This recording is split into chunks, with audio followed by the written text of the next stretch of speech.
para participar de estas tremendas declaraciones de nuestro Sidur de Shabbat para comunidades como la nuestra, donde expresamos los más grandes conceptos teológicos de nuestra fe.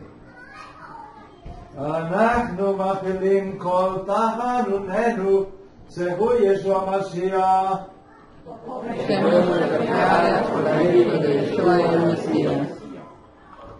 Bendito eres tú, Eterno, que nos has dado la vida para bendecirte y proclamar unidos la gloria de tu reino.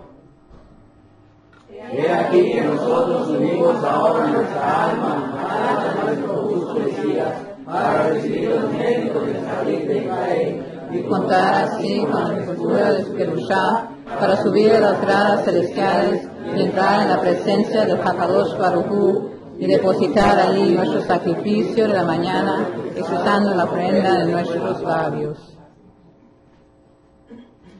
Vamos, cantemos a Adonai, cantemos jubilosos a la roca de nuestra salvación, acerquémonos a su rostro con gratitud, con salmos cantemos jubilosos a él, pues un Dios grande es Adonai, y un Rey grande sobre todo lo que existe. Las entrañas de la tierra, las cumbres de la montaña son suyas. Suyo es el mar, ya que él lo hizo, y los secos sus manos crearon.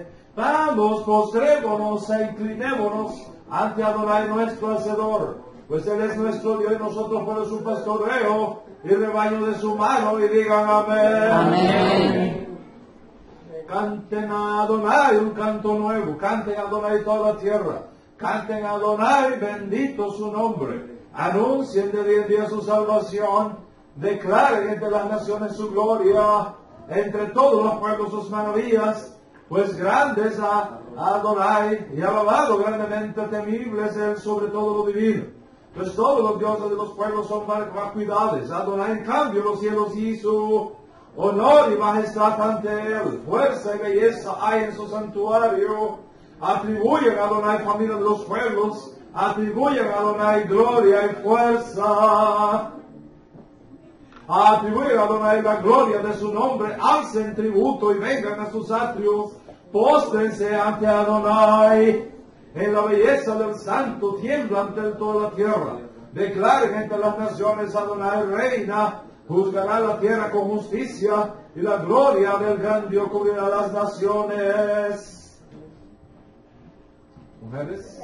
Preguntarán todos que sirven ídolos, aquellos que se jactan en vacuidades, se postrarán ante él todo existente. Oyó y se alegró Sión, se regocijaron las hijas de Judá, por tus juicios, Adonai, pues tú, Adonai, eres el más alto sobre toda la tierra.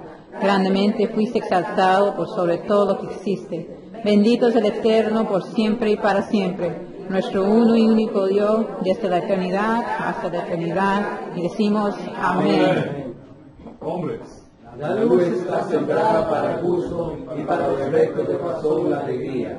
Alégrense los justos en Adonai y den gracias a la memoria de su santidad. Yo y mi casa serviremos a Adonai, nuestro único Dios verdadero, y no hay nadie más. Bendito sea su nombre eternamente y para siempre, y digamos amén. Adonai reina, la tierra entera está llena de su gloria. Hashem Hashem Alá, Hashem Ilo, Leolam Vaed, Hashem Melech, Hashem Alá, Hashem Ilo, Leolam Vaed, Vaya Hashem Melech, Al Kol Haaretz, Vayoharu Hashem, Echad Ushmo Echad, Vaya Hashem Melech, Al Kol Haaretz, Vayoharu Hashem, Echad Ushmo Echad, La la la la la la la la la la la la la la la La la la la.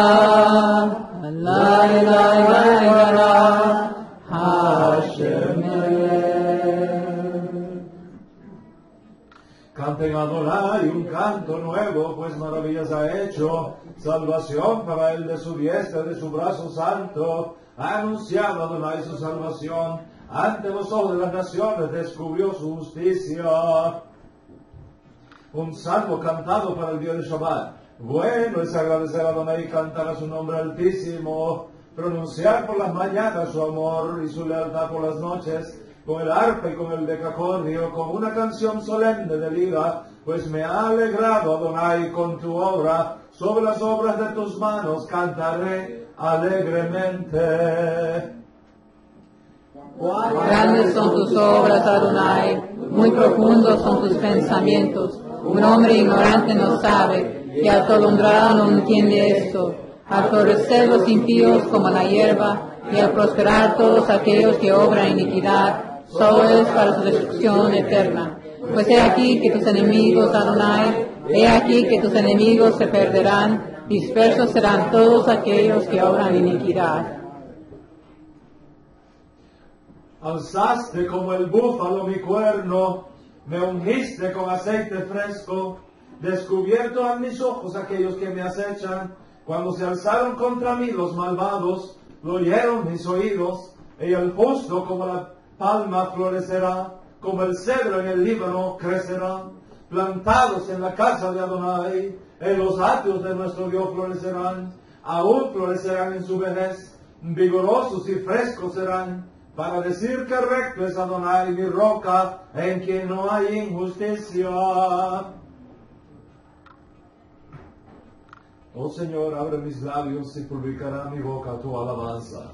Bendito eres tú, Adonai, nuestro Dios, el Dios de nuestro Padre Abraham, de bendita memoria, el Dios grande, el portentoso y el temible, el Dios alto, dispensador de misericordias, favorables, creador de todo, memorioso de la piedad de los ancestros y traidor de un redentor, nuestro justo Mesías, para los hijos de sus hijos, para el honor y renombre de tu gloria.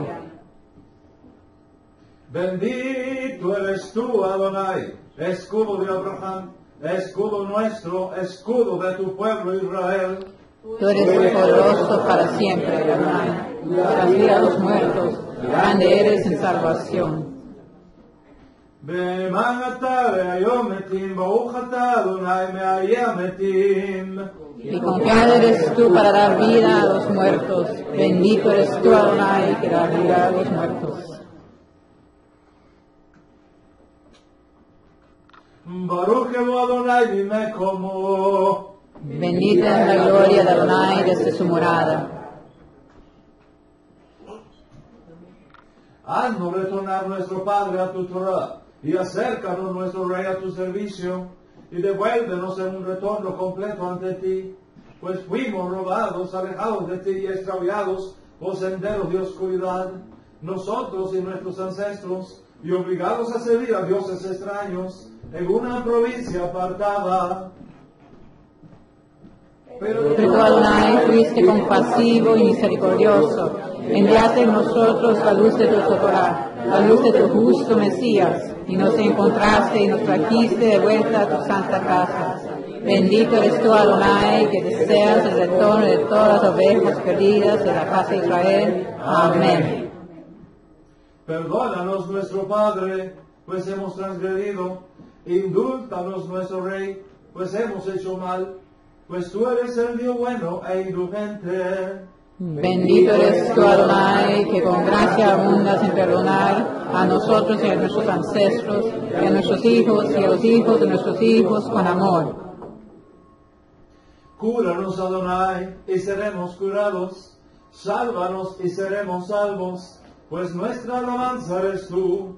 Trae sanación y curación para todas nuestras enfermedades y para todas nuestras dolencias y para todas nuestras aflicciones, pues el Dios curador misericordioso y fiel eres tú. Bendito eres tú, Adonai, que con gracia abundas en perdonar a nosotros y a nuestros ancestros, a nuestros hijos y a los hijos de nuestros hijos con amor. Cúranos, Adonai, y seremos curados. Sálvanos y seremos salvos, pues nuestra alabanza eres tú. Trae sanación y curación para todas nuestras enfermedades y para todas nuestras dolencias y para todas nuestras aflicciones, pues el Dios curador, misericordioso y fiel, eres tú. Y bendito eres tú, Adonai, que curas los enfermos de su pueblo Israel. Amén. Toca tu shofar magno para nuestra liberación y eleva tu estandarte para reunir a nuestros exiliados. Reúnenos juntos rápidamente de las cuatro esquinas de la tierra a nuestra tierra. Bendito eres tú, Adonai, que reúnas los expulsados de su pueblo Israel. Y todos tus enemigos y todos quienes te odian prontamente sean expurgados, y todos los que hacen maldad prontamente sean desarraigados y quebrados y destruidos y derrotados rápidamente en nuestros días. Bendito eres tú, Adonai, que quiebras a los enemigos, derrotas a los arrogantes y anulas los planes de los malvados contra nosotros y contra tu pueblo Israel. Sobre los justos y sobre los piadosos y sobre el remanente de tu pueblo, la casa de Israel, y sobre los sobrevivientes de la casa de sus escribas, y sobre los conversos justos, y sobre nosotros, fluya por favor tu misericordia.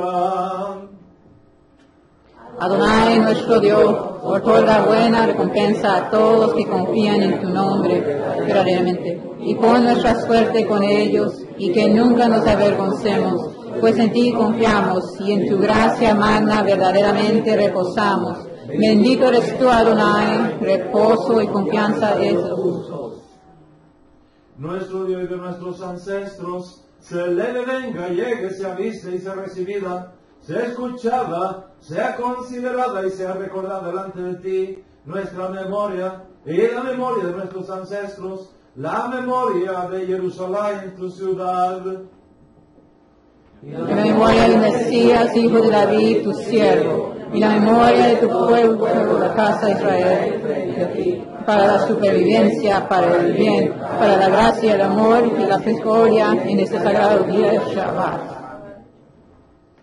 Otorga paz, bien y bendición, vida, gracia y amor, y misericordia sobre nosotros, y sobre todo Israel, tu pueblo, y bendice nuestro Padre a todos nosotros como uno con la luz de tu rostro, pues en la luz de tu rostro nos diste a nosotros, Adonai, nuestro Dios, Torah y vida, amor y bondad, justicia y misericordia, bendición y paz.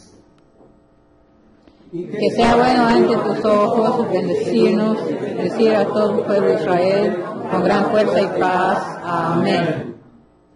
Sean gratas las palabras de mi boca y la meditación de mi corazón frente a ti, Adonai, mi roca y mi redentor.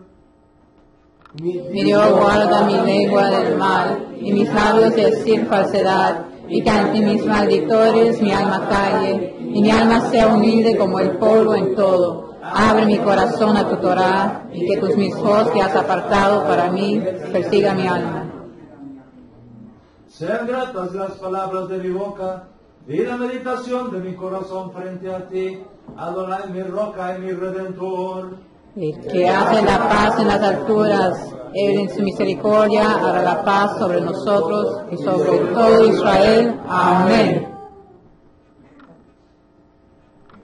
Engrandecido y santificado sea su nombre magno. Amén. En el mundo que creó según su voluntad, reine su reino, florezca su salvación y se acerque su Mesías. Amén. En sus días y en la vida de toda la casa de Israel, pronto llega un tiempo cercano y digan amén. Amén. Sea su nombre magno bendito por siempre y para siempre, bendito y alabado y honrado y exaltado y adorado y glorificado y elevado y loado sea el nombre del santo, bendito sea. Amén. Por encima de toda bendición y canción, de toda alabanza y consolación dicha en este mundo, digan amén. Amén. Sean recibidas las oraciones y las peticiones de toda la casa de Israel frente a su Padre en los cielos y digan amén. Amén. Y una paz magna de los cielos, vida y saciedad salvación y misericordia solar, y curación, redención y perdón, indulto, abundancia y éxito para nosotros y para todo su pueblo Israel. Y digan amén. Amén. Bendigan ustedes al Eterno. Bendito es Adonai, bendito por siempre y para siempre. Bendito es Adonai, el bendito por siempre y para siempre. Shema Israel,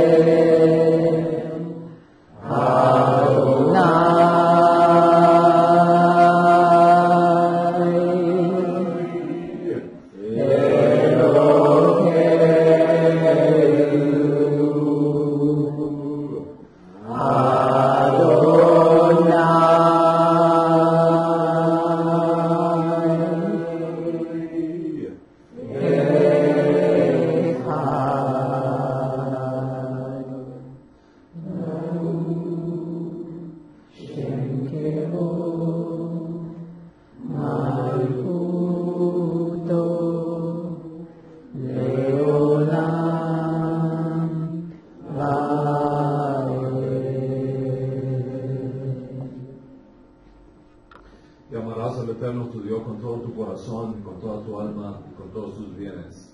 Y estas palabras que te enseño hoy estarán sobre tu corazón, y hablarás de ellas a tus hijos, al acostarte y al andar por el camino, cada vez que te levantes y cada vez que te acuestes. Amén. Pueden tomar asiento.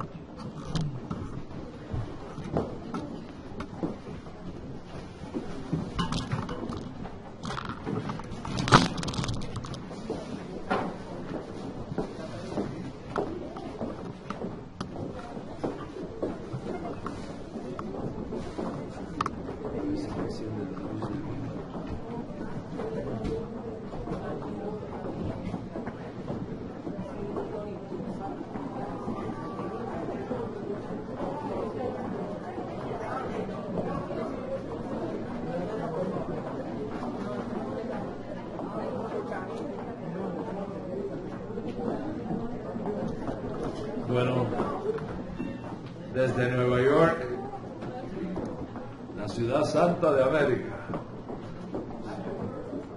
para todo el mundo, Shabbat Shalom. Nos da mucha alegría poder estar aquí en este sagrado día de Shabbat, compartiendo la riqueza de este día santo entre un pueblo que ha demostrado un tremendo amor por Hashem, por la Torah y por la causa de Moshe. Estamos desarrollando una serie sumamente interesante. Esta es la quinta clase de esa serie que hemos titulado ¿Qué tan seguro estás que Yeshua es el Mesías? Esa es la quinta clase de esa serie. De manera que animo a todos, si no han estudiado o visto las 4 clases anteriores, lo hagan, debido a la importancia que tiene el tema que nos está ocupando en el día de hoy. Básicamente,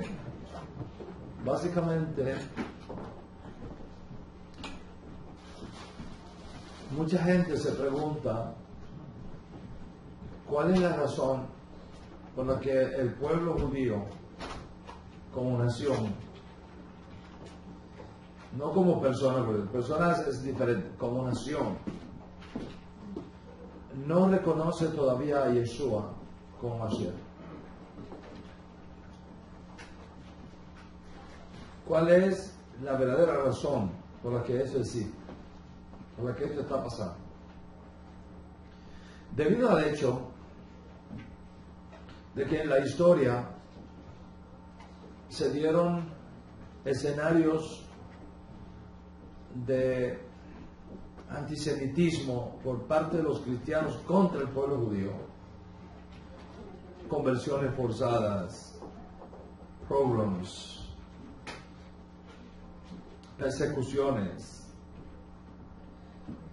guetos, incluso el holocausto, que culmina todo ese proceso, juntamente con el surgimiento de una serie de teologías que son antisemitas en su misma esencia, como es el caso, por ejemplo, de la teología del reemplazo.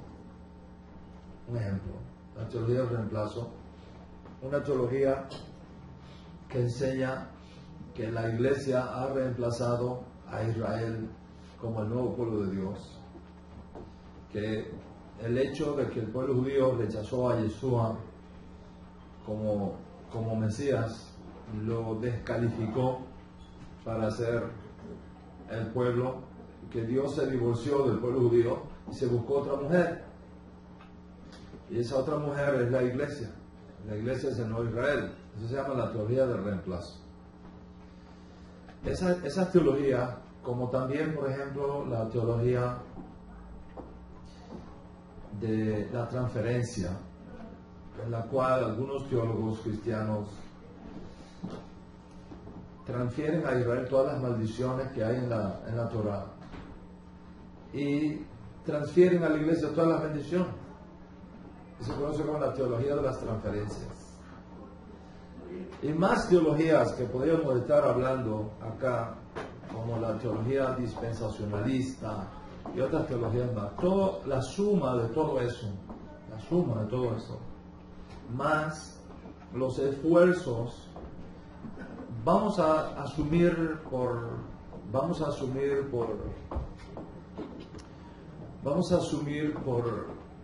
concesión que han sido motivados en este caso por el amor. Los últimos 100 años, digamos, en algunos sectores del mundo ha habido un vivo interés por convertir al judío al cristianismo. Y hoy día hay millones de dinero, millones de dólares que los grandes dealers evangélicos del mundo, como por ejemplo la Convención Bautista del Sur de los Estados Unidos, invierten millones de dólares en la evangelización de los judíos, es decir, convertir a los judíos al cristianismo.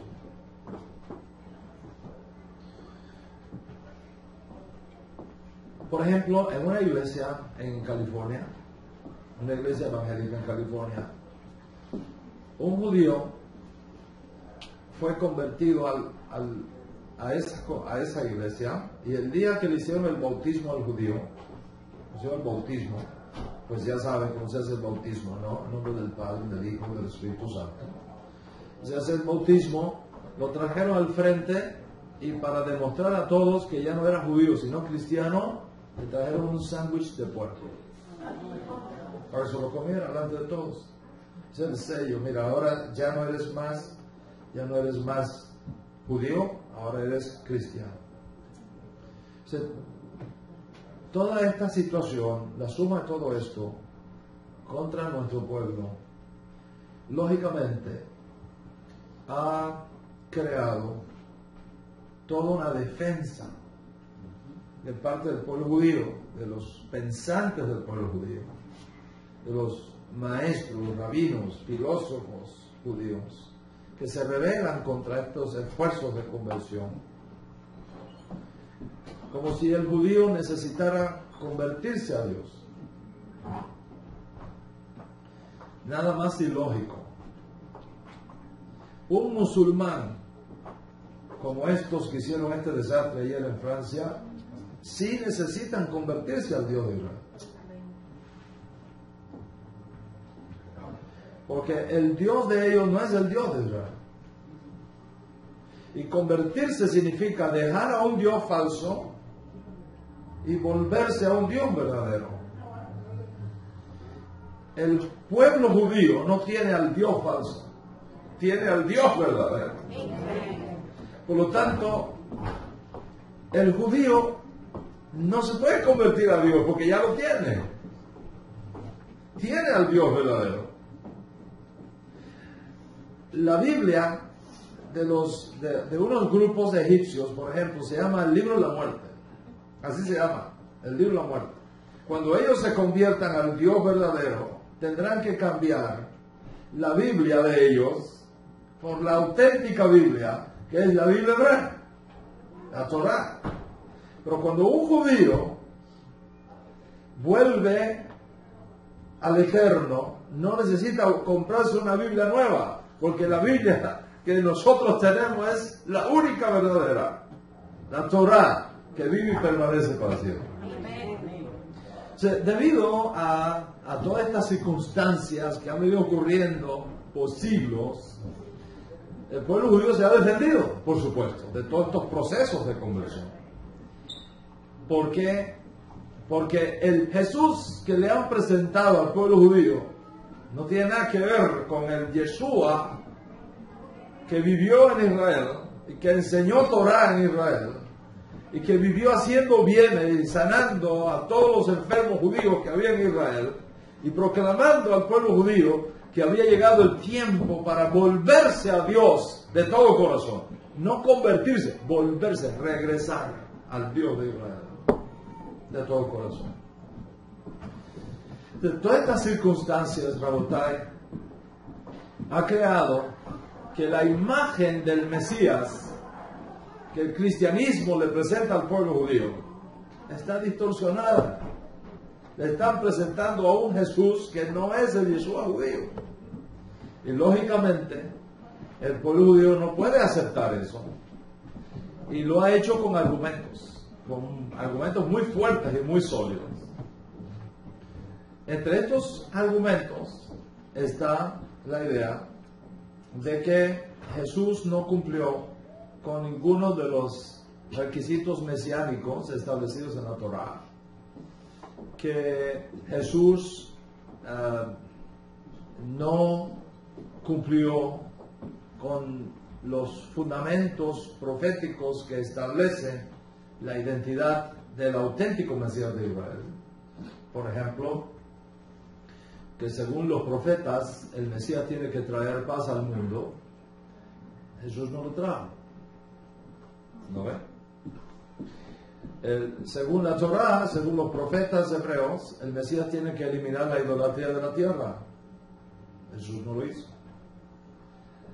Según los profetas hebreos, Jesús, el Mesías, tiene que causar que todas las naciones se desarmen, conviertan sus armas en instrumentos de trabajo, como dice el profeta Isaías, que no se ensayarán más para la guerra, etcétera, etcétera. Nosotros no vemos que eso ha ocurrido. Jesús no hizo eso. El profeta habla de el Mesías como trayendo a todos los judíos de vuelta a la tierra de Israel y provocando que guarden Torah. Nosotros no hemos visto que eso ha ocurrido. Todo lo contrario, dicen nuestros hermanos mayores. Dicen, bueno, Jesús saca a la gente de la Torah, Jesús saca a la gente del Shabbat, Jesús saca a la gente de los mandamientos de la Torah, etcétera, etcétera, etcétera. ¿Cómo me vas a hacer creer que Jesús es el Mesías? Que Jesús es el Mesías.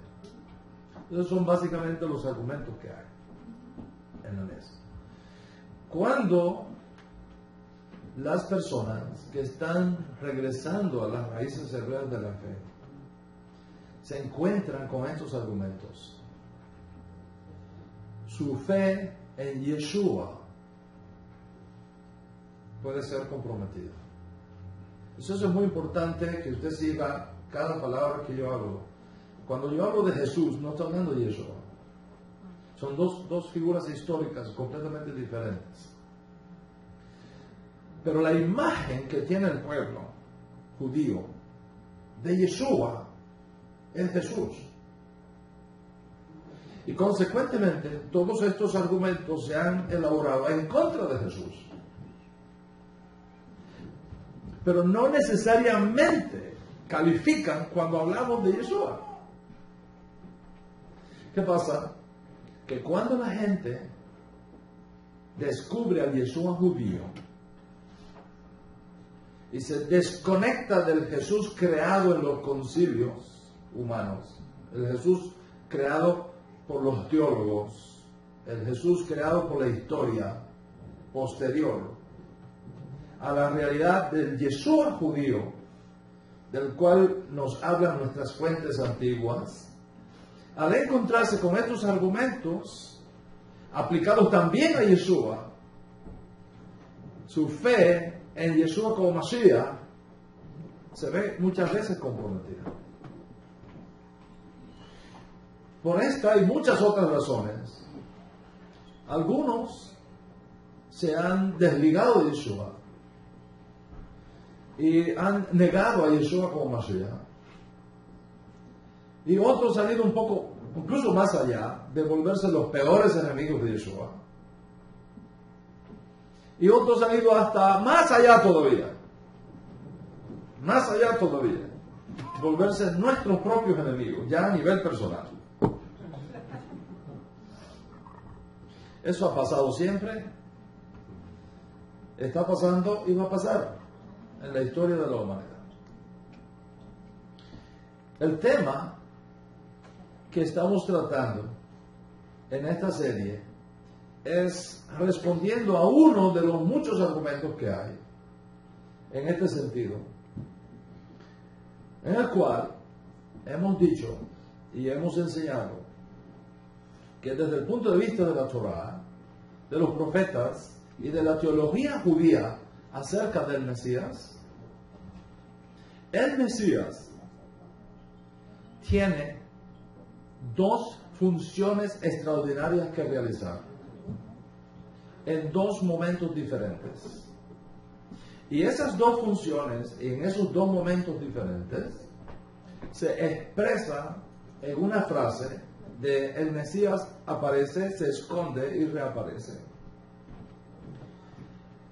La objeción que estamos tratando es que nuestros hermanos de la casa de Israel, que insisten en que Yeshua no puede ser el Mesías, afirma que tal teología o tal teoría de un Mesías que aparece, se esconde y reaparece, no tiene fundamento ni en la Torá ni en la teología judía, y que por lo tanto es una creación de los discípulos de Yeshua. En otras palabras, los discípulos judíos de Yeshua del primer siglo,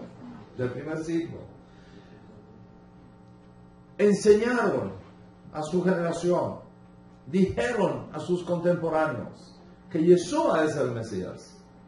¿Y qué pasó? Los romanos lo mataron. Yeshua fue clavado en un madero, murió, todo el mundo lo vio que murió. Y entonces, ¿qué pasó con todas sus promesas? Cayeron al suelo. Luego, para corregir el error, nos dicen, los estudiantes de Yeshua crearon la teoría de que el Mesías reaparecerá para entonces cumplir con todos los requisitos mesiánicos que él no cumplió en los días cuando vivió en Eretz Israel.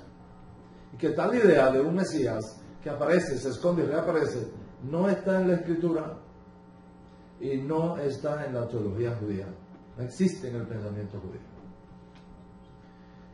Para responder a esa pregunta hemos venido mostrando y hemos venido enseñando cómo era que los antiguos interpretaban las Escrituras.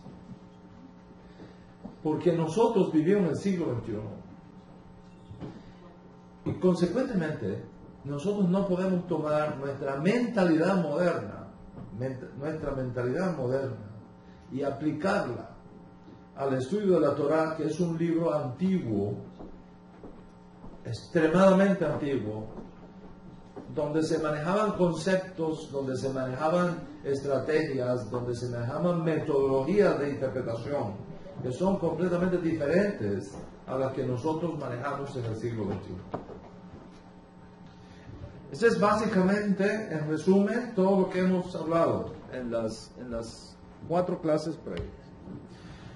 Basado en eso que hemos hablado, y para poder entender, para poder comprender dónde es que está en el Tanaj la idea de un Mesías que aparece, se esconde, que aparece, uno necesita comprender en profundidad cómo era la mente judía, la mente hebrea, la mente de los profetas, la mente de los rabinos en la época antigua. Con la mira de crear este escenario, con la mira de colocar este contexto al hombre moderno, hay varias cosas que voy a compartir en la clase de hoy. Lo primero es clarificar un concepto muy importante, y es que la Biblia no es un libro. Hoy día, con la invención de la imprenta y todas las cosas extraordinarias que tenemos, la gente puede llegar a pensar que la Biblia es un libro. La Biblia no es un libro. La Biblia es una colección de libros. Es una librería sagrada, compuesta por diferentes libros que fueron escritos por diferentes autores, libros que fueron escritos en diferentes lugares, libros que fueron escritos en momentos y en circunstancias disímiles la una de la otra. Una librería sagrada que llevó siglos hasta conocerla como ahora la tenemos con nosotros. Y debido a su naturaleza y a su importancia, esta colección de escritos sagrados ha servido de guía al pueblo judío en todo su desarrollo histórico.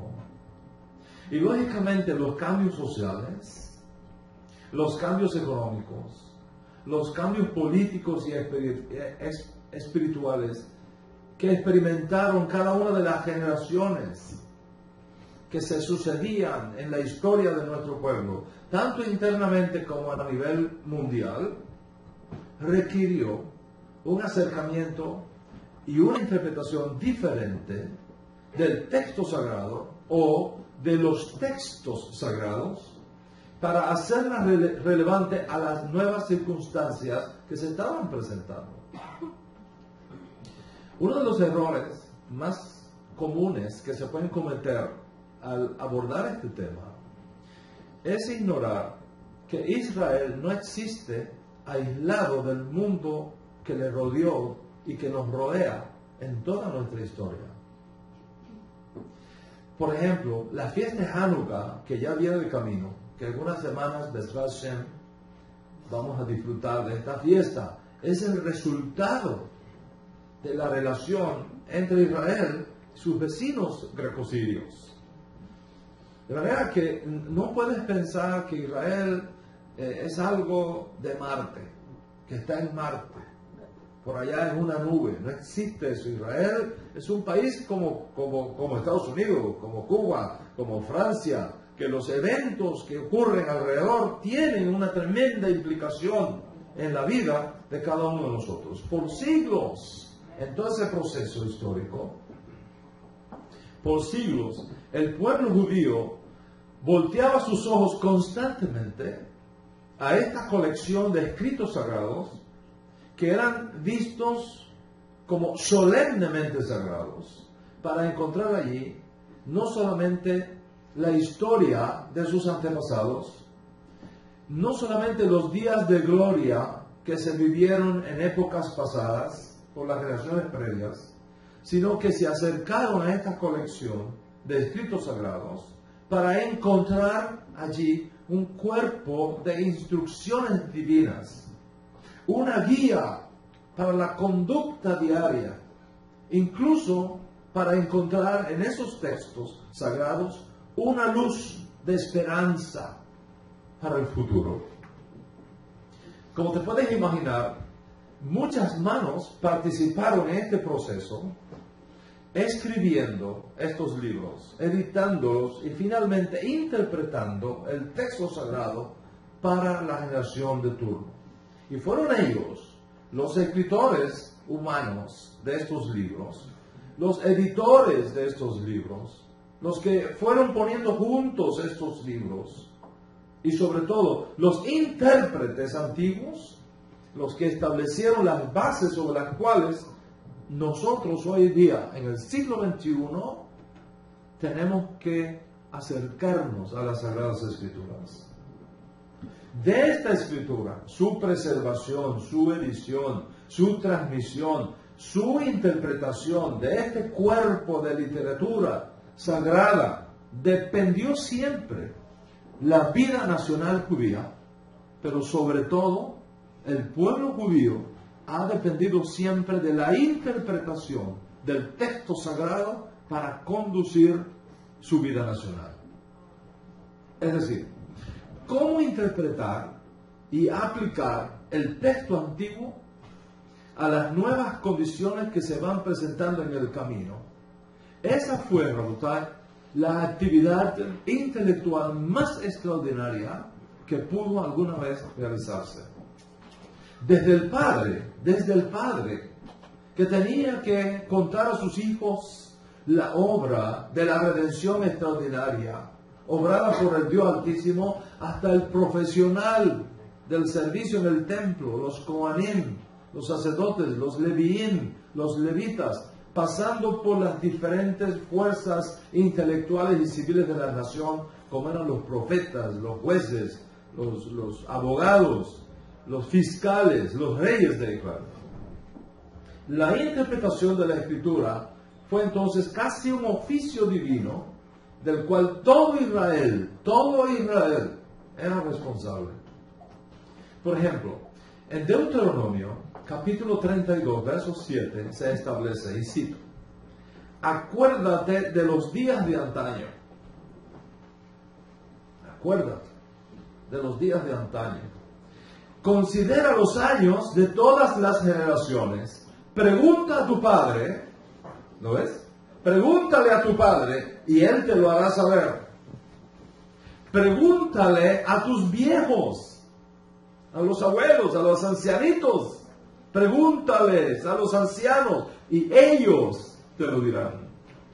De manera que la responsabilidad de interpretar y de contar estas cosas registradas en los libros sagrados no era de un grupo específico, élite, sino de todo Israel, incluyendo los padres, los abuelos, la mamá. Como vemos, es una variedad de personas que dialogaban con el texto sagrado. Lo usaban para su vida diaria, según sus circunstancias y según sus necesidades. Por ejemplo, los sacerdotes aplicaban principios del texto a la salud pública.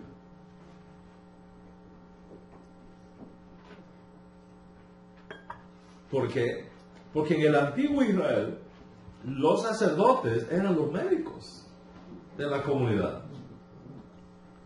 Y ellos usaban tanto la medicina preventiva como la medicina terapéutica para tratar los temas de la salud del pueblo judío.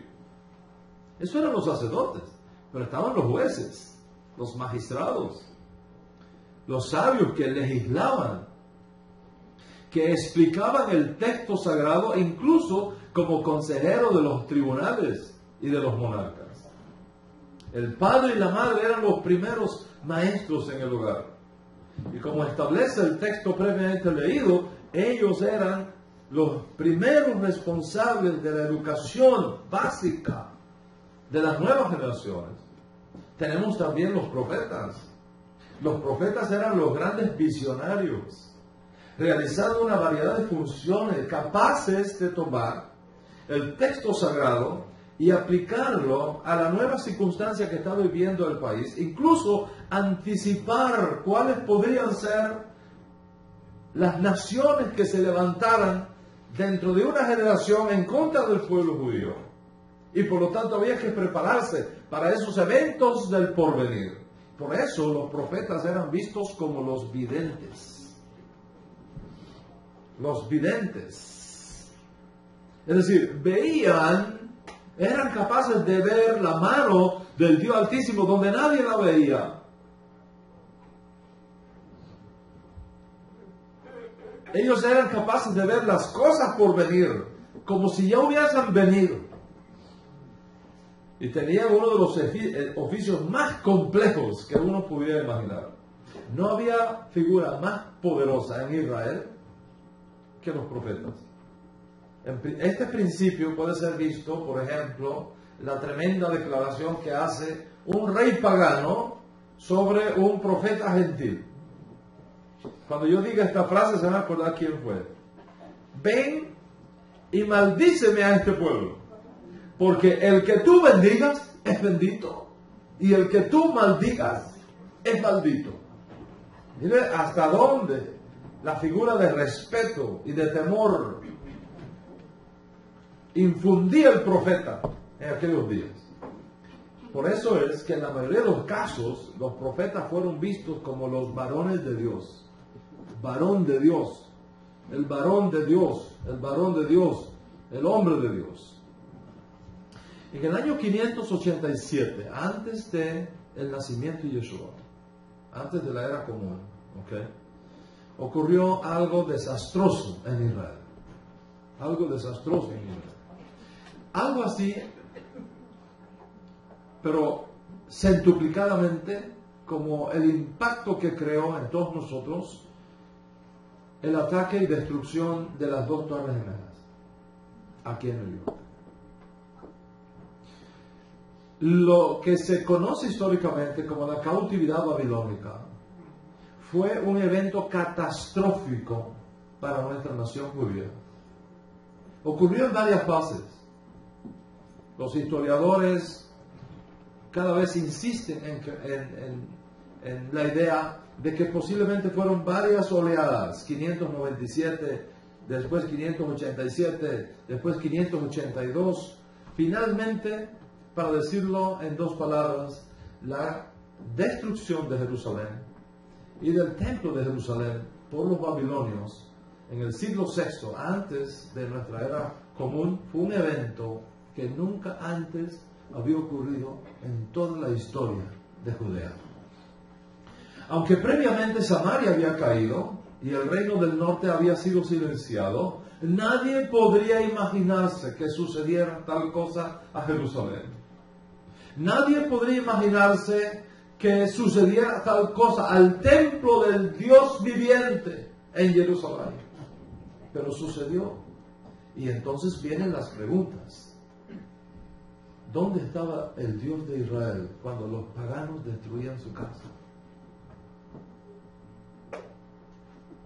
Es una pregunta muy normal. Todos nosotros nos hacemos esa misma pregunta cuando un evento catastrófico ocurre en nuestras vidas. Cuando el médico te llama y te dice, ven a verme porque tienes cáncer, los análisis salieron que tienes cáncer, eso es un evento catastrófico en la vida de cualquiera. ¿Qué he hecho yo para que esto me pase? ¿Dónde estaba Dios cuando me mataron mi hijo o mi hija? Así pensó el pueblo judío. ¿Dónde está Dios cuando los paganos están destruyendo su propia casa? ¿Dónde estaba el Dios de Israel cuando la flor innata de la nación era humillada con grillos y cadenas y conducido al exilio babilónico? 70 años duró ese exilio. 70 años. Toda una generación. Con la orden para reconstruir la ciudad de Jerusalén y permitir a los judíos regresar a su tierra por orden expresa de un nuevo monarca mundial, el gran rey Ciro de Persia, el inicio de una nueva era para Judea se hizo realidad a partir del año 538 y más específicamente a partir del año 515, cuando comienzan los preparativos finales ya para la construcción del segundo templo. ¿Qué decir?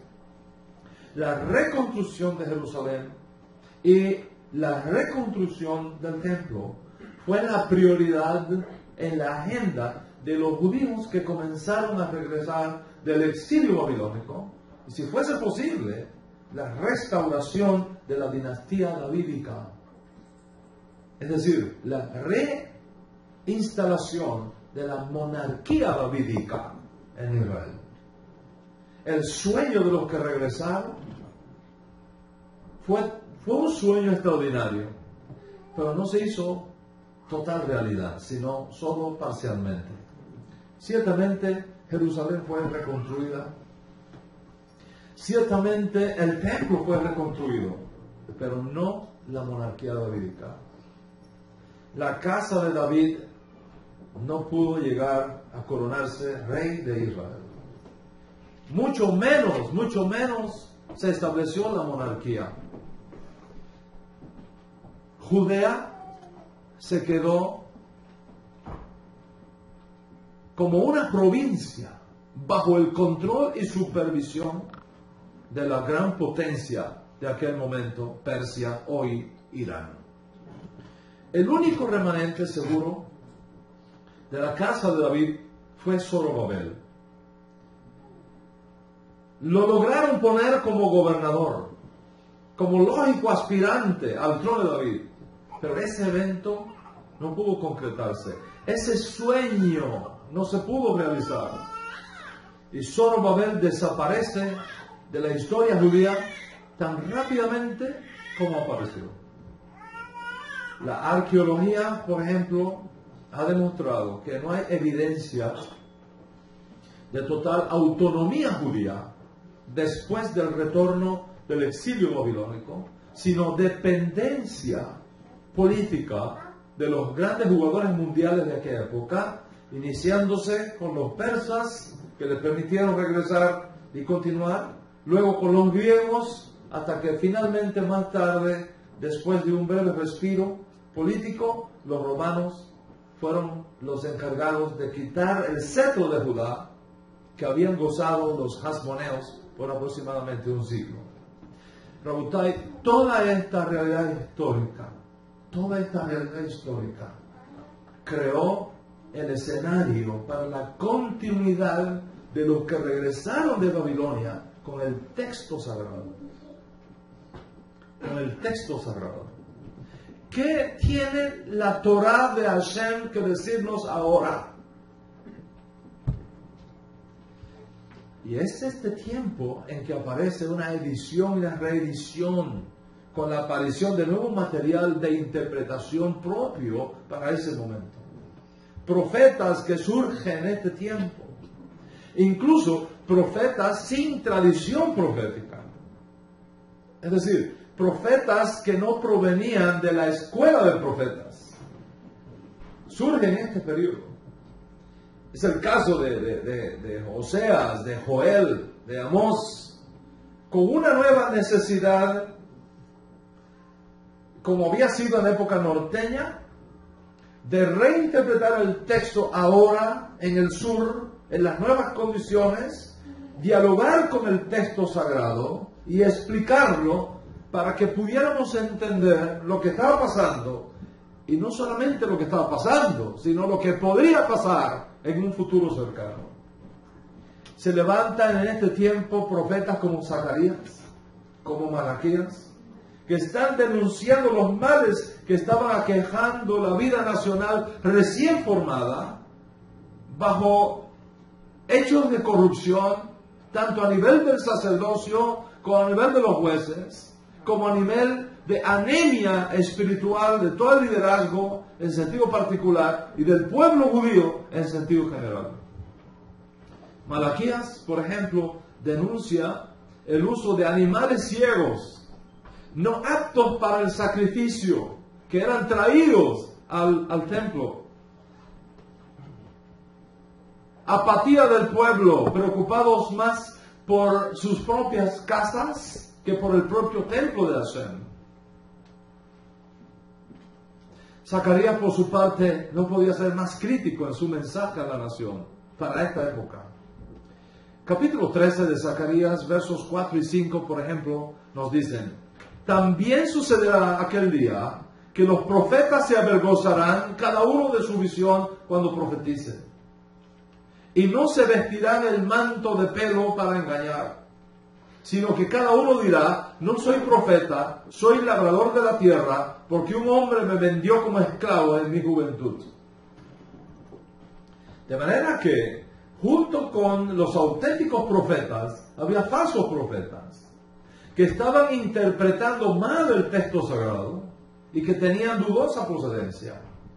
Y a eso era algo que venía dándose, como lo declaró Jeremías justo unos años antes de la destrucción de Jerusalén por los babilonios. Jeremías capítulo 8, versículos 4 al 8 dice lo siguiente: y cito: y les dirás, así dice el Señor, los que caen no se levantarán, el que se desvía no se arrepiente. ¿Por qué entonces este pueblo, Jerusalén, se ha desviado en continua apostasía? Se aferran al engaño, rehúsan volver. He escuchado y oído, han hablado lo que no es recto. Ninguno se arrepiente de su maldad diciendo: ¿qué he hecho? Cada cual vuelve a su carrera como caballo que arremete a la batalla. Aún la cigüeña en el cielo conoce sus estaciones, y la tórtola, la golondrina y la grulla guardan la época de sus migraciones. Pero mi pueblo no conoce las ordenanzas del Señor. Oiga eso. Mi pueblo no conoce las ordenanzas del Señor. ¿Cómo decir somos sabios y la ley del Señor está con nosotros, cuando he aquí la ha cambiado en mentira la pluma mentirosa de los escribas? Los sabios son avergonzados, están abatidos y atrapados. He aquí, ellos han desechado la palabra del Señor. ¿Y qué clase de sabiduría tienen entonces? En la misma medida que el tiempo va pasando, el significado del texto recibido y del texto interpretado va recibiendo nuevas interpretaciones y nuevas ediciones. Las viejas copias se enterraban. Las viejas copias de la Torá, de los rollos de la Torá, de los libros de la Torá, se enterraban. O se guardaban en urnas de madera y nuevas eran hechas. Pero la explicación que se iba guardando en la memoria de la gente fue creando dos cuerpos importantes de información. Tenemos entonces, para esta época, el texto escrito, guardado en tinta, y el texto interpretado, guardado en el espíritu. Es por eso que el texto de la Torá se repite en partes y se insertan ideas y en sugerencias más tarde con los nuevos escritos que van surgiendo, como las interpretaciones que se van dando. Y es evidente entonces que en este proceso de explicación, de adaptación, de edición e interpretación del texto, constituyó la norma de la vida nacional del pueblo judío, del pueblo de Israel. Viejas leyes se rehusaban, se editaban, se adornaban para hacerlas aceptables a las nuevas circunstancias. Y es por eso, Rabotai, que la interpretación, y esto es algo que si usted capta esta idea, solamente conocer esto va a ser un antes y un después en la manera como usted se acerque de ahora en adelante a la Escritura. La interpretación de la Torá precede a la edición final de la Biblia y los profetas. La interpretación precede a la edición final de la Biblia. Los profetas se inspiraron en el texto escrito para adaptarlo a la interpretación necesaria para el nuevo momento que está viviendo la nación. Les voy a dar algunos ejemplos. Por ejemplo, Ezequiel capítulo 22, verso 7. Ezequiel 22, verso 7. En ti despreciaron al padre y a la madre. En medio de ti trataron con violencia al extranjero. Y en ti oprimieron al huérfano y a la viuda. ¿Qué es eso? Eso es una reflexión de Levítico 29. Que dice, todo aquel que maldiga a su padre o a su madre, morirá. ¿Cómo lo interpreta Ezequiel? 500 años, 600 años, 1000 años después. Ezequiel capítulo 22, verso 10 dice, en ti se ha descubierto la desnudez de tu padre, en ti han humillado a la que estaba impura por su menstruación. Eso está conectado con Levítico capítulo 20, verso 11, que dice, si alguno se acuesta con la mujer de su padre, ha descubierto la desnudez de su padre, ciertamente han de morir los dos, su culpa de sangre sea sobre ellos. Y así sucesivamente, los profetas van tomando del texto antiguo, lo interpretan y lo adaptan a la nueva circunstancia que está viviendo la nación. Si el Eterno dio la Torá a Moshe, entonces ¿por qué hay necesidad de interpretarla? Esa es la pregunta. Si Hashem, bendito sea, le dio la Torá a Moshe Rabeno, a nuestro maestro Moisés, ¿por qué entonces hay necesidad de hacer esta interpretación? La pregunta, en cierto sentido, es muy simple, porque todo el mundo sabe que todo texto moderno requiere explicación. Una poesía requiere explicación. Una poesía simple requiere explicación. Por ejemplo, si yo digo,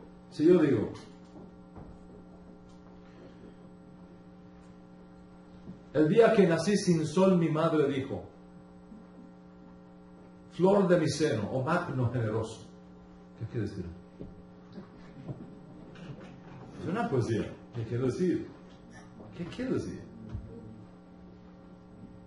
¿Qué es la vida? Por perdida ya la di, cuando el yugo del esclavo como un brado sacudí. ¿Qué es eso? ¿Qué significa eso? Incluso la constitución de un país necesita explicación y adaptación a las nuevas circunstancias. Por eso es que nuestra constitución nacional aquí en Estados Unidos tiene enmiendas. Tú no puedes gobernar al país con leyes que digan, cuando tú salgas con el burro lo amarrarás a 3 pies de la calle, porque ya no tenemos burros. Tenemos coches. Hay que hacer adaptaciones, hay que hacer enmiendas para que la Constitución siga siendo funcional en las nuevas circunstancias.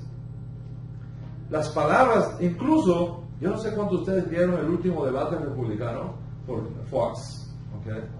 Ted Cruz, en el último debate sobre el tema de inmigración, que fue un debate muy fuerte, dijo algo como esto, lo voy a parafrasear. Le preguntaron, el periodista le preguntó a Ted Cruz cuál es su plan de inmigración. Entre otras cosas, él dijo, y parafraseo sus palabras, si estuvieran cruzando la frontera abogados y empresarios, las leyes serían diferentes. O si estuvieran cruzando la frontera periodistas que revisan las páginas que publicarán los diarios, las leyes serían diferentes. ¿Qué quiso decir él con esa palabra? Eso requiere una explicación. ¿Por qué menciona abogados? ¿Por qué menciona periodistas? Les voy a dar un tip. El moderador que le hizo a la pregunta emigró del Reino Unido a Estados Unidos. ¿Ve? Requiere explicación. Cuando usted da la explicación, lo que se dice empieza a tomar sentido. Algo similar ocurre con el texto bíblico. El hecho de que los que regresaron del exilio eran capaces de leer el hebreo y de hablar el arameo Preste mucha atención a esto.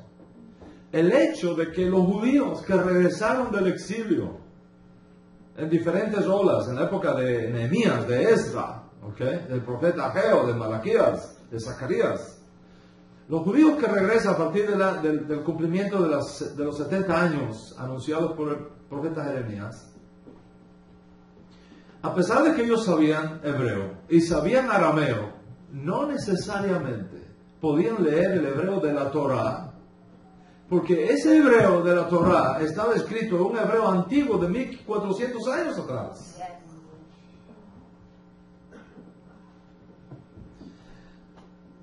De la misma manera que muy pocos de nosotros podríamos leer hoy día el español de la Edad Media, o el inglés de los días de Shakespeare o Shakespeare.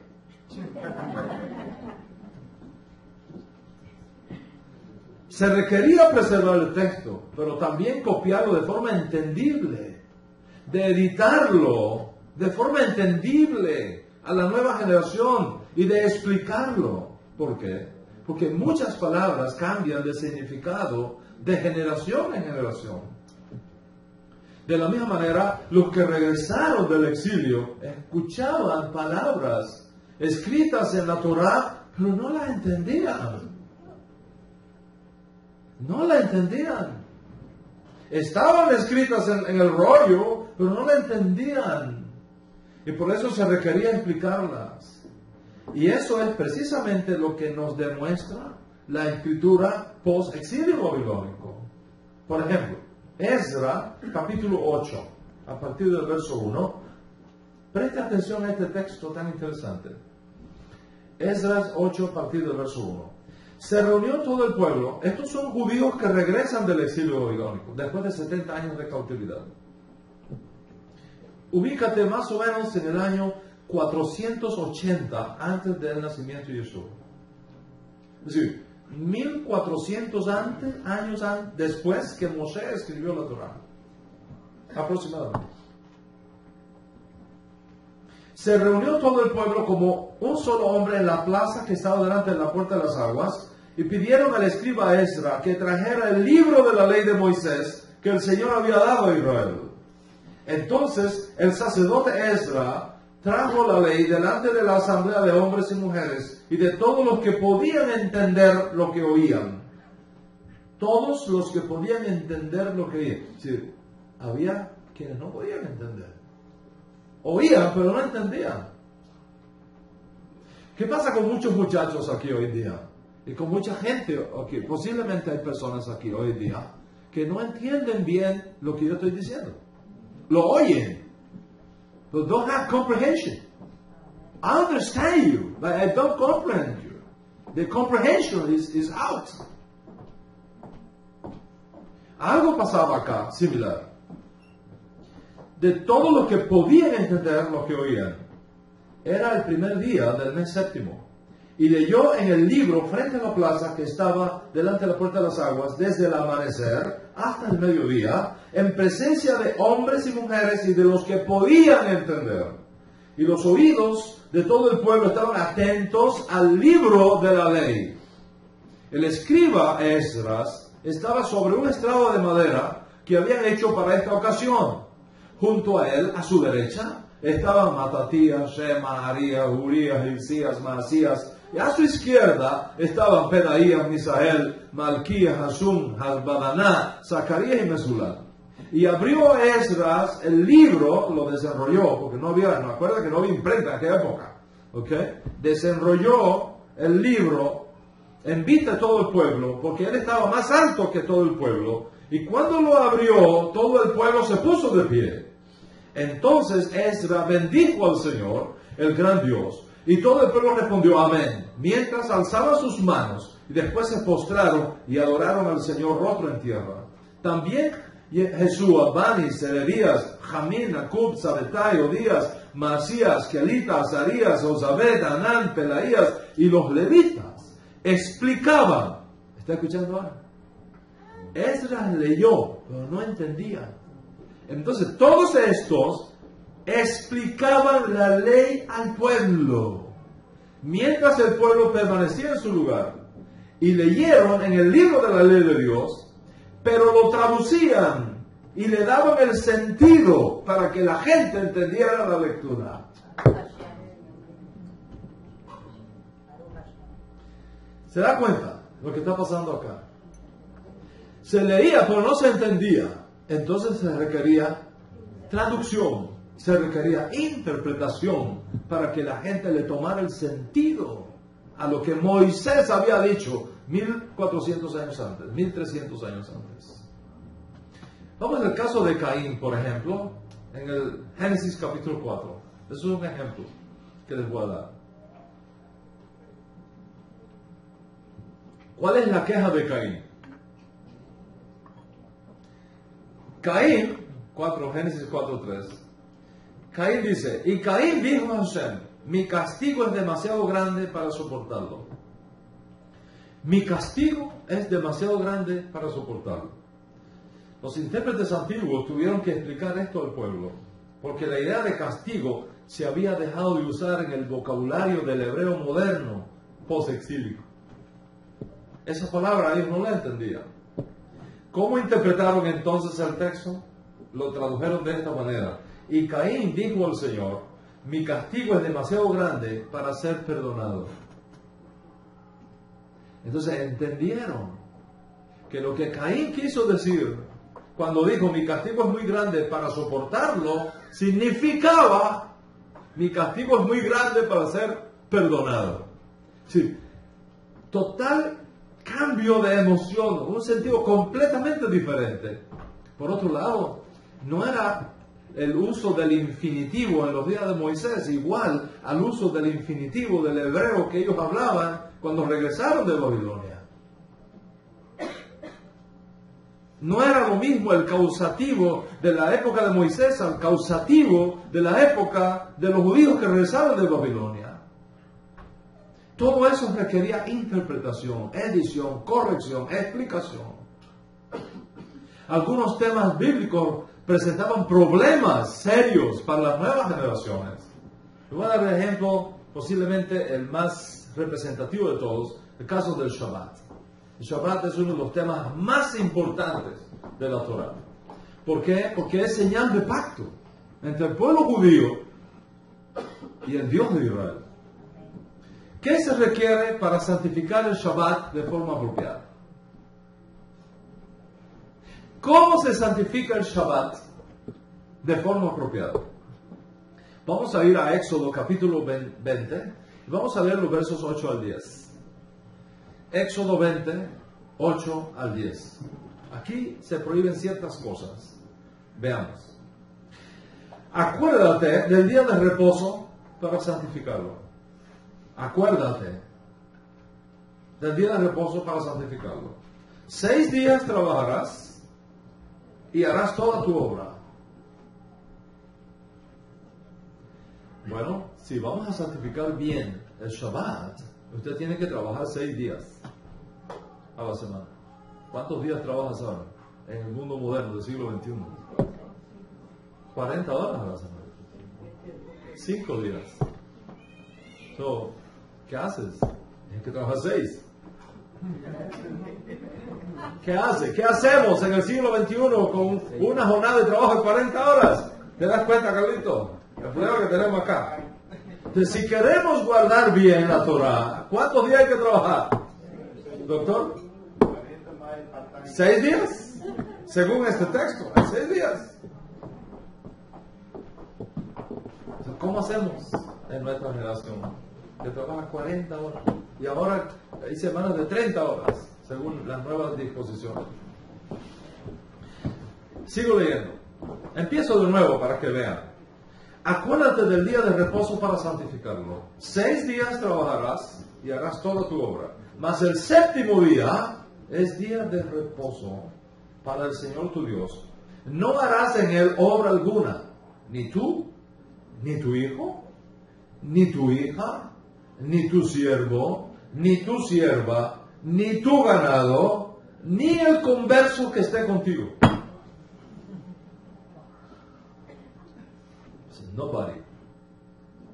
Nobody can work according to this. ¿Pero qué significa eso? ¿Qué significa no harás en él obra alguna? What means that? Significa, por ejemplo, que está prohibido hacer lo que uno hace para ganarse el pan de cada día. Por ejemplo, que el pescador no pesque, que el sembrador no siembre, que el mercader no venda, y así sucesivamente. ¿O significa más que eso? ¿O significa menos que eso? ¿Qué significa no harás en él obra alguna? ¿Te puedes bañar? ¿O no te puedes bañar? ¿Qué quiere decir eso? Requiere explicación. Éxodo 34, verso 21, por ejemplo, dice: 6 días trabajarás, mas en el séptimo día descansarás. Y dice ahora: Vejarish ubaxir tishbot. Es decir, aún en el tiempo, fíjate, es un causativo muy fuerte ahí, dice, aún en el tiempo de arar, y aún si es el tiempo de segar, no ararás, no segarás, descansarás. Este verso, ¿qué propósito tiene? ¿Indicar algo para personas de la agricultura exclusivamente? Porque ahí dice arar y segar. Pero si yo soy un vendedor de periódicos, que no tiene nada que ver con arar y segar, entonces ¿sí puedo vender los periódicos? Eso es limitante exclusivamente para una sociedad agrícola. Y ahora, ¿puedo parar el aeropuerto para que no salga ni entre ningún avión en Tel Aviv?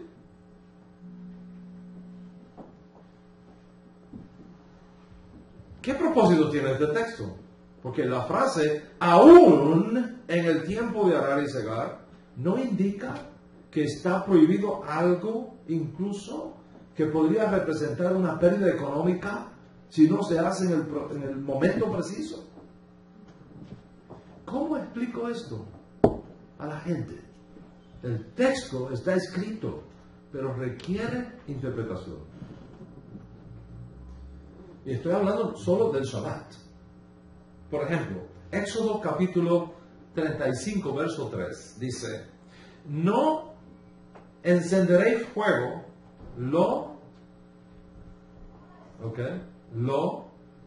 baru esh, no encenderéis fuego.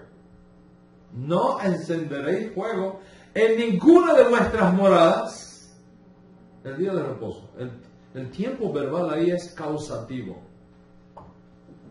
En hebreo, en la gramática hebrea, causativo, es causativo. Quiere decir, no causarás que se encienda fuego en ninguna de vuestras moradas en el día de reposo. ¿Pero qué significa eso?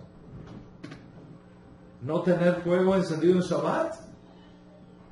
¿O encender fuego nuevo en Shabbat? ¿O causar que haya fuego encendido en Shabbat? Es decir, que no haya ningún tipo de fuego encendido durante el Shabbat. ¿O está permitido encender fuego antes del Shabbat para que tengamos luz en la casa en Shabbat? Acuérdate que cuando esto se escribió no existía electricidad. No estaban los bombillos eléctricos. Cuando caía el sol, se ponía todo oscuro. Llega el Shabbat y dice la Torah: no enciendan fuego en Shabbat. ¿Qué quiere decir? ¿Que me tengo que pasar la noche entera oscuro?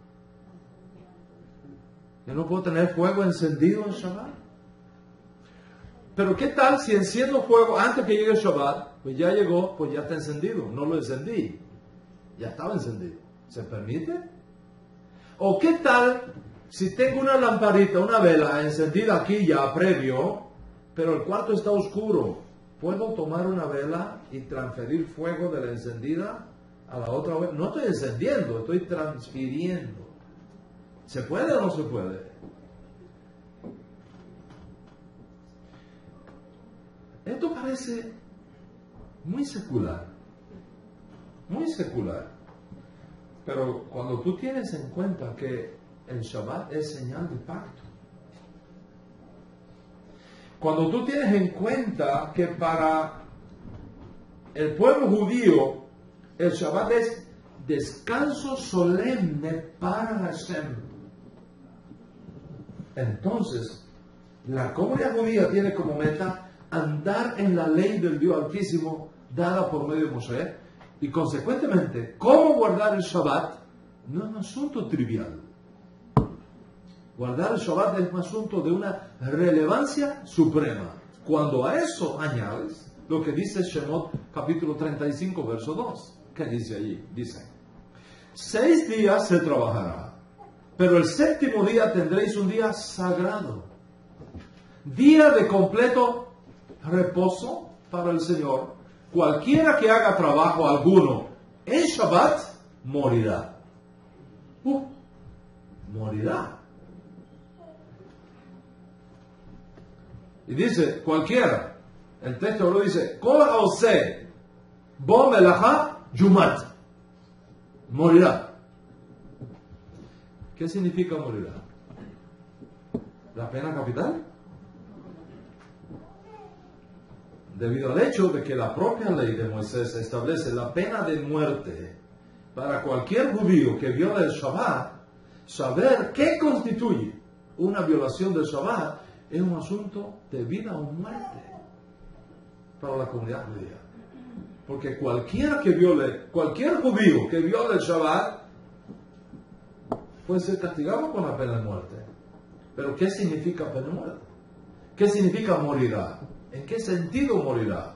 ¿En el sentido de Adán, por ejemplo, que siguió viviendo después que dijo la Torá, el día que comieres morirá, y siguió viviendo 930 años más? ¿En qué sentido morirá? ¿Te das cuenta? La interpretación es una necesidad del texto para hacerlo accesible a una nueva generación que está ahora 1400 años después de Moisés. Imagínate a nosotros que estamos casi 3000 años, 3400 años después de Moisés. Jeremías capítulo 17, 21 y 22. Dice: así dice el Señor, guardaos por vuestra vida de llevar carga en día de reposo y de meterla por las puertas de Jerusalén. Tampoco saquéis carga de vuestras casas en día de reposo, ni hagáis trabajo alguno, sino santificad el día de reposo como mandé a vuestros padres. Entonces, ¿qué significa llevar carga? ¿Qué es carga? ¿Algo personal o algo para vender? ¿Qué es carga? ¿Requiere o no requiere explicación? Requiere explicación. Isaías 58, verso 13. Les voy a leer este texto, es extraordinario. Dice, lo repetimos todos los días de Shabbat, a la hora de la segunda seudá. Ustedes lo van a escuchar esta tarde acá, cuando terminemos y tengamos la segunda seudá de Shabbat, ustedes lo van a escuchar. Mira lo que dice. Si por causa del día de reposo apartas tu pie para no hacer lo que te plazca en mi día santo, y llamas al día de reposo delicia, el día santo del Señor, honorable, y lo honras, no siguiendo tus caminos, ni buscando tu placer, ni hablando de tus propios asuntos. Wow. Mira lo que dice aquí. ¿Qué significa hacer lo que te plazca? ¿Qué significa? ¿Qué significa delicia? ¿Qué significa tus caminos? ¿Qué significó buscar tu placer hace 2000 años atrás? Ellos no tenían tablets ni teléfono celular. Este placer, ¿qué significa? Por ejemplo, ¿está permitido tener sexo en Shabbat? ¿O no está permitido? Porque hay placer en el sexo, cuando es legítimo. Entonces, ¿se puede tener sexo o no se puede tener sexo en Shabbat? Porque dice aquí, ¿ok? No buscando tu placer en Shabbat. ¿Se puede tener sexo o no se puede tener sexo? Si usted me dice a mí que el sexo no es placer, entonces tengo que buscar un psicólogo. ¿Se puede o no se puede? ¿Ok? Por ejemplo, comer una comida rica es placentero, excepto que usted tenga problemas en las pupilas gustativas. Pero comer una comida rica es placentero. ¿Se puede entonces hacer una comida buena, suculenta, rica en Shabbat? ¿Cómo voy a comer una comida rica en Shabbat? Si dice, en Shabbat no busques tu placer. ¿Qué como? ¿Huevo? ¿Con un pedazo de pan? ¿Verdad? ¿Para no tener placer en Shabbat? ¿Qué significa hablando tus propios asuntos? ¿Qué asuntos? ¿Tu preocupación de enseñar Torah a tu hija que se va a casar? ¿O hablar de negocios? Por ejemplo, se requería interpretación. La gente no sabía lo que esto significaba. Y entonces la interpretación es la clave para todo esto. Los intérpretes antiguos juxtaponían todos estos textos, buscaban de aquí, de acá, juntaban para buscar el mejor sentido para explicar el tema del Shabbat. De ahí, una secta judía, escuchen esto, es muy interesante. Una secta judía que sobrevivió la destrucción del templo de Jerusalén en el año 70 dedujo que existen 39 prohibiciones en el Shabbat.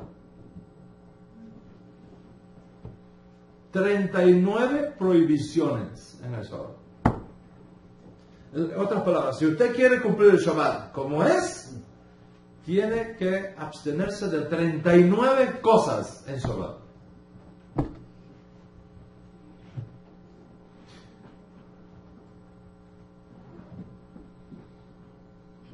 ¿Qué vamos a hacer con el hombre del siglo XXI? ¿Qué es fuego? ¿Usar el micrófono? ¿Es encender fuego? ¿Encender la luz es fuego? ¿Manejar tu coche? Cuando tú enciendes el coche, hay fuego adentro. Hay llama adentro de los pistones. Bueno, ¿y qué tal si es eléctrico? Nos usa energía atómica. ¿Qué cosa es fuego? ¿Se requiere o no se requiere explicación? Se requiere explicación. Porque si violas, es la pena capital. ¿Cuántos se quieren hacer judíos ahora? Es pena capital.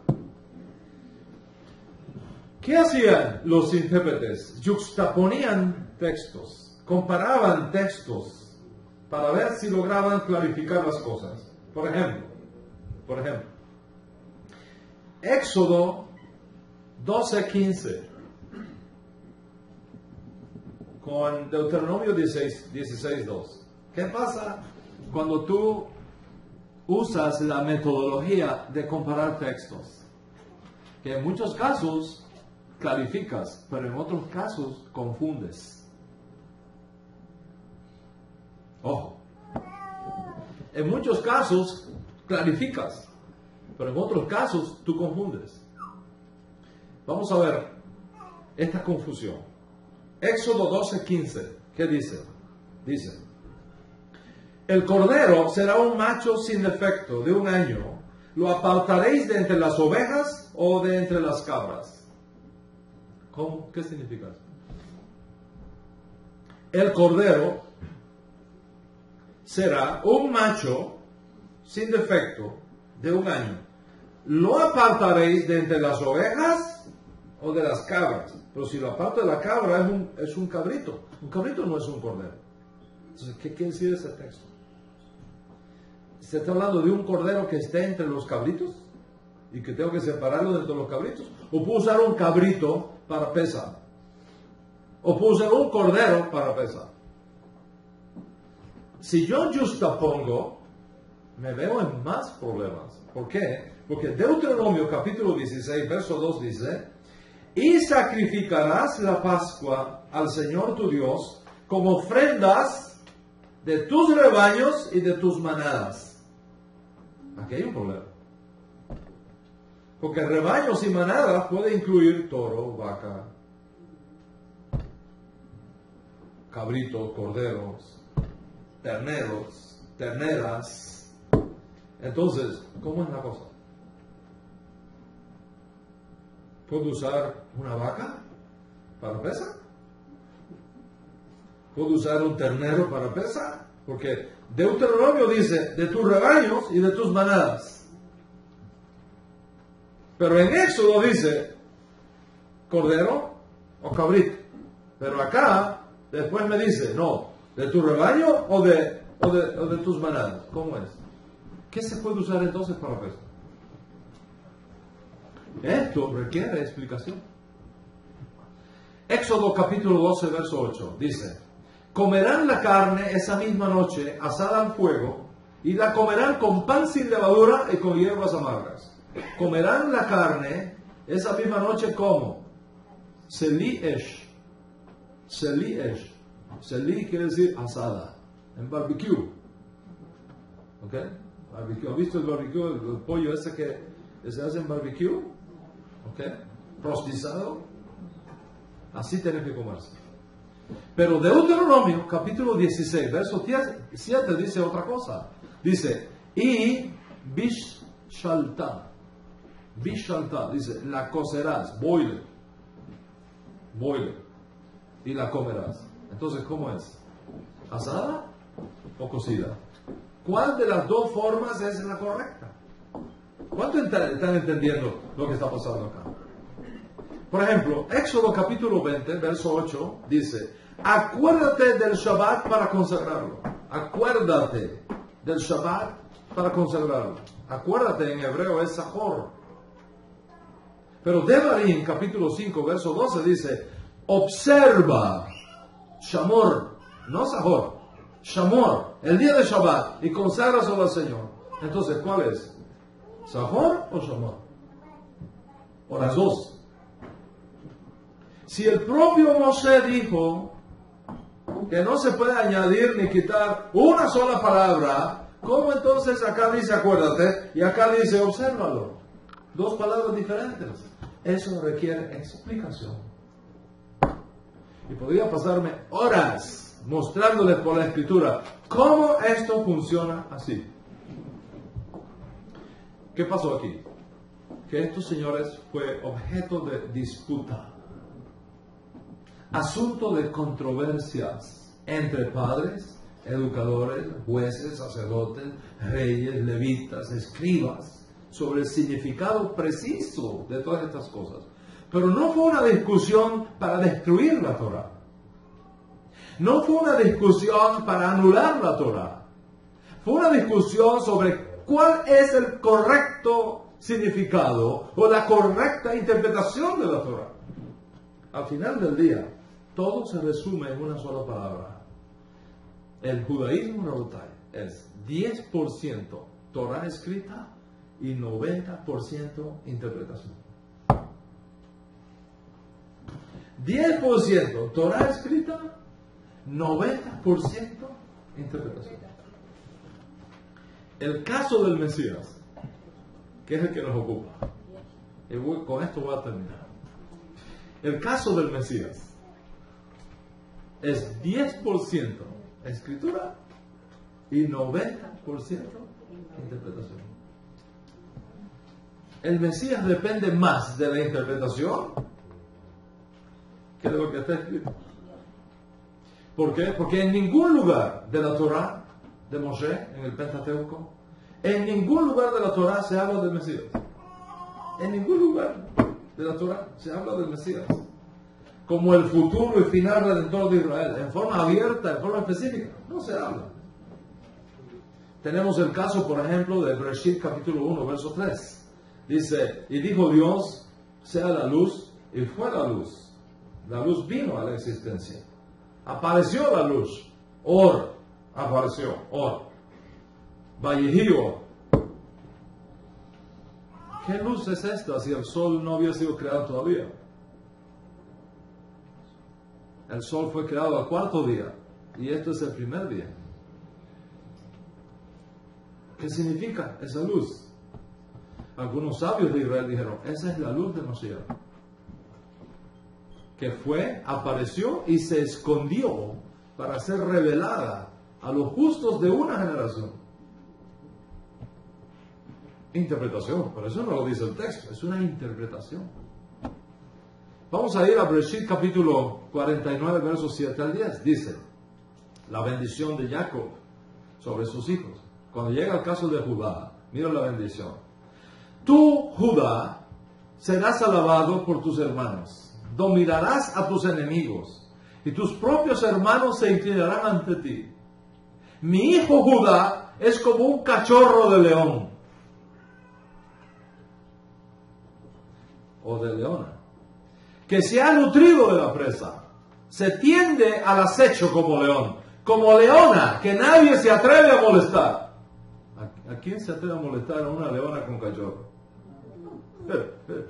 Métete con una perrita que acaba de parir y tiene sus 5 cachorritos y mete la mano ahí para que tú veas qué te hace. Una perrita, una gatita, una gallina, una paloma. Imagínate una cachorra, una leona con sus cachorros. Dice, Judá es como leona que tiene sus cachorros que nadie se atreve a molestar. Dice, el cetro, aquí viene la cosa ahora, el cetro, Shevet en hebreo, el cetro no se apartará de Judá, Shevet, el cetro no se apartará de Judá, ni de entre sus pies el bastón de mando, hasta que llegue Silo. Hasta que llegue Silo, quien merece la obediencia de todos los pueblos. Entonces, ¿qué significa el cetro no se apartará de Judá? ¿Y qué significa Silo? ¿Qué es Silo?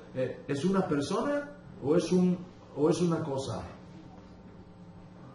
¿Quién o qué es Silo? Los sabios antiguos llegaron a la conclusión de que Silo era Mashiach. Pero eso no está ahí. En el texto no dice que es Mashiach. Dice Silo. No dice Mashiach. ¿Cuántos están conmigo hasta aquí?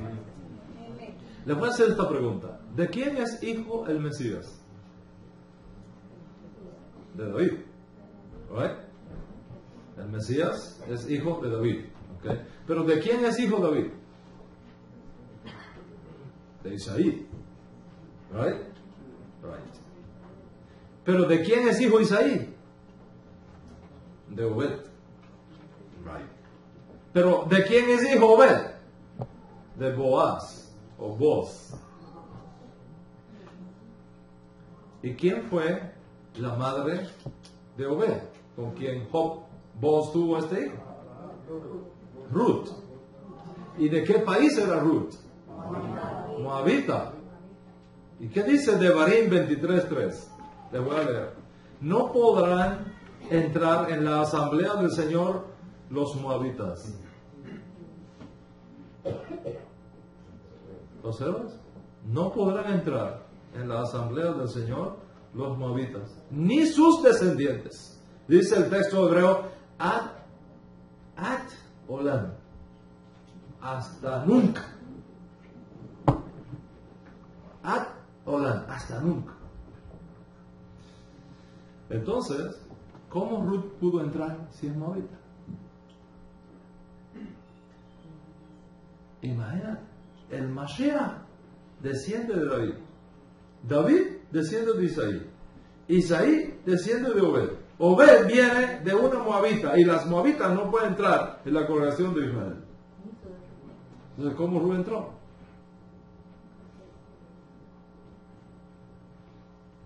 Interpretación. Los jueces de aquella época antigua, de la época de vos, determinaron que cuando la Torá dice moabita se refiere a los hombres, pero no incluye a las mujeres. Solo las mujeres podían entrar. En otras palabras, Mashiach depende de la interpretación del texto que dieron los antiguos a la Torá.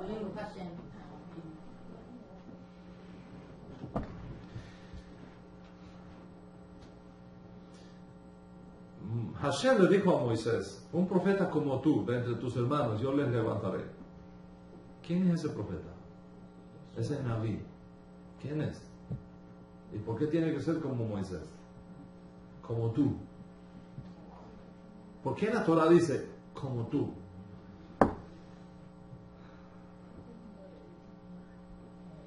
¿Qué significa eso?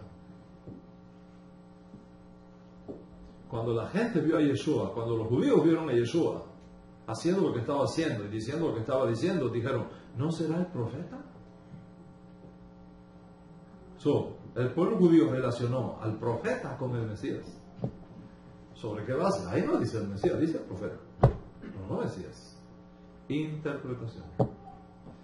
Podemos pasar unas horas y horas mostrando por qué es necesaria la interpretación. Esto creó disputas entre maestros, como dije, entre escuelas, entre profetas. ¿Qué significa realmente el texto? Y esas explicaciones crearon un cuerpo de Torah explicada paralelo con la Torah escrita. Y la pregunta es: ¿qué tiene más poder? ¿El texto escrito o el texto interpretado? ¿Qué tiene más poder ahora? ¿El texto escrito o el texto interpretado? ¿Dónde se guardaba la Torah escrita? En tinta negra sobre el pergamino. En tinta negra sobre el pergamino. Pero ¿dónde se guardaba la Torah explicada? En el corazón, en el cerebro, en la mente de los maestros, de sus estudiantes. Entonces tenga mucho cuidado cuando usted oiga un rabino decir: la letra mata, el espíritu da vida. ¿Cómo lo interpretas? Y tienes que tener mucho cuidado cuando te encuentras un rabino antiguo diciendo: las palabras que yo les hablo son espíritu y son vida. Cuando llegamos al tema de si el Mesías aparece, se esconde y reaparece, como parte de la teología judía y del pensamiento judío del Mesías, tenemos que entenderlo en este contexto. En este contexto. No lo puedes entender, no lo puedes entender con tu mente moderna. Yo diga: no, muéstrame el texto que diga específicamente, matemáticamente, esto y esto y esto. Pero si no lo dice matemáticamente, no lo creo, no está. Los antiguos no se acercaron así al texto, ya te lo he demostrado. Cuando tú te llenas la mente con la manera como ellos, los antiguos, se acercaban al texto sagrado, entonces tú vas a ver las cosas de forma diferente. Y vas a comprender por qué la idea de un Mesías que aparece, se esconde y reaparece, está en el texto y está en el pensamiento judío del Mesías, en la historia de nuestro pueblo. Y eso es lo que ahora tengo que enseñarte, pero mi tiempo ha concluido. Será hasta nuestro próximo encuentro con la ayuda de Dios. ¿Cuánto entiende lo que estamos hablando? ¿Qué quiere decir, Rabbi? ¿Qué quiere decir esto? Los que rechazan a Yeshua, por considerar que no hay evidencia textual, están pensando con la mente del siglo XXI. Tú no te puedes acercar a un libro tan antiguo como la Torá con una mente del siglo XXI. No puedes. Vas a cometer serios errores de interpretación.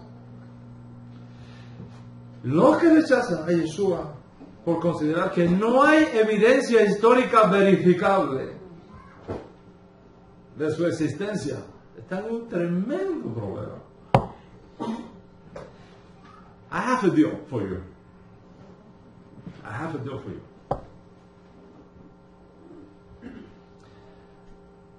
Yo voy a hacer una declaración trascendental en este momento. A todos mis amigos y enemigos, que eran antes mis amigos, que se han desligado de Yeshua y que tienen ahora como misión, supuestamente, salvarnos a nosotros del infierno por creer que Yeshua nos sea, redimirnos del terrible destino que nos espera por creer que Yeshua nos sea. Okay. I have a deal for you. I'm ready to confess before CNN, Fox, NBC, ABC, Univision, Telemundo, whatever you want. I'm ready to confess that Yeshua is not the Messiah. I'm ready to confess that. Yo estoy listo para confesarte en todas las cadenas de televisión del mundo que Yeshua no es el Mesías. I'm ready to do that. Con una condición: que tú me demuestres que Moshe Rabbeinu existió históricamente. Si tú me demuestras a mí, históricamente, que Moshe Rabbeinu existió, yo confieso públicamente que tampoco Jesús existió. Dame una prueba. Como dice la Torá, 2 o 3 testigos. Dame 2 o 3 evidencias históricas, aparte de la Torá, de que Moisés existió. Un documento arqueológico, una piedra, una tabletica, una inscripción de un rey de Egipto que dice: aquí estuvo Moisés y lo boté. Dame 2 o 3 evidencias históricas comprobables, verificables, aparte de la Torá, de que Moisés existió, que es una figura histórica. Y si tú me demuestras eso, I'm ready to make the deal. Pero tú me tienes que asegurar que si no puedes hacer eso, entonces te tienes que callar la boca, por lo menos con los que respetamos y seguimos a Yeshua como Mesías.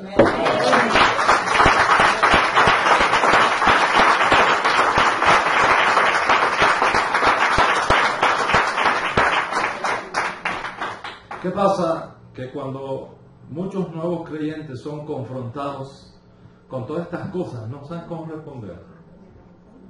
Y se están aprovechando de eso para comprometer su fe en Yeshua como Mesías. Yo le doy gracias, lo he dicho y lo repito, le doy gracias a Dios Altísimo, porque he descubierto que es el Tanaj y el propio judaísmo antiguo el que nos da la respuesta. Y que solamente cuando tenemos en cuenta la mentalidad de los profetas, la manera como ellos se acercaban al texto bíblico y el tremendo legado que nos han dado, podemos entender por qué la idea de un Mesías que aparece, se esconde y reaparece forma parte del pensamiento judío, del concepto de Mesías. Y le doy gracias al Dios Altísimo porque el estudio académico de estas cosas, que me lo he tomado muy en serio, apasionadamente, lo he hecho con mucho temor del cielo, no confiando en mi lógica, no confiando en mi intelecto humano, sino en el temor de Hashem, pidiéndole al Eterno siempre que guarde mi mente y que guarde mi corazón para no apartarme tras los dioses ajenos de la erudición de la crítica moderna. Y esta actitud del temor del cielo me ha protegido de 3 cosas. Gracias al Dios Altísimo. Primero, me ha protegido del agnosticismo. Es decir, de creer que todo es posible y que nada es posible. En otras palabras, que uno no está seguro de nada. Hablando en lenguaje popular. Me ha protegido del ateísmo. Las fosas oscuras y sin esperanza del ateísmo. Y me ha protegido de desligarme de Yeshua como sea. Es decir, desconocerlo, ignorarlo, avergonzarme de él, esconderlo, torearlo. Le doy gracias al Dios Altísimo que me ha protegido de todas estas cosas. Estoy contando mi historia, honestamente. Tal vez te sea interesante, o tal vez sigas tu camino, compadeciéndote de mi alma, o tal vez digas, este es un enemigo del judaísmo que tenemos que desenmascarar y destruir, porque está causando un grave daño a las almas.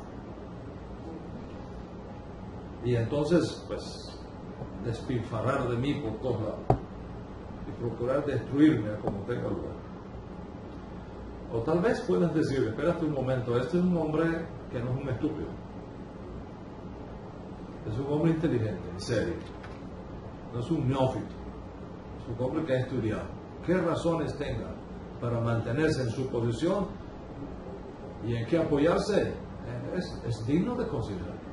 Voy a estudiar sus ideas, voy a estudiar sus argumentos y luego voy a decidir por mí mismo. También puedes hacer eso. O tal vez puedas decir, definitivamente estoy de acuerdo en mi mente y en mi espíritu de que este hombre está diciendo la verdad. Porque cuando yo te hablo, el espíritu da testimonio a tu espíritu. El espíritu da testimonio a tu espíritu. Si yo te estoy hablando palabras de Torah o basuras, el espíritu da testimonio.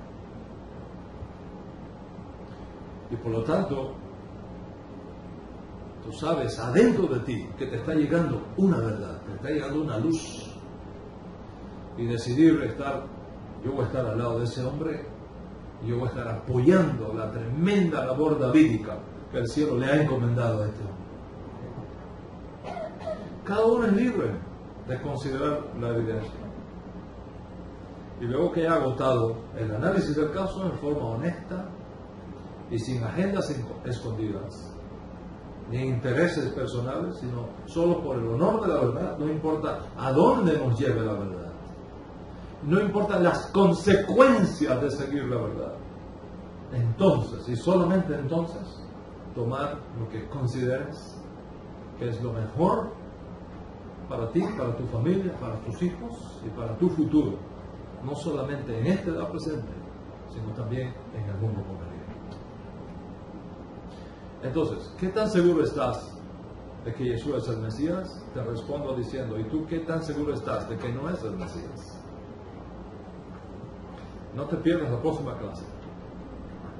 Tengo la impresión que va a estar extremadamente interesante. Shabbat Shalom.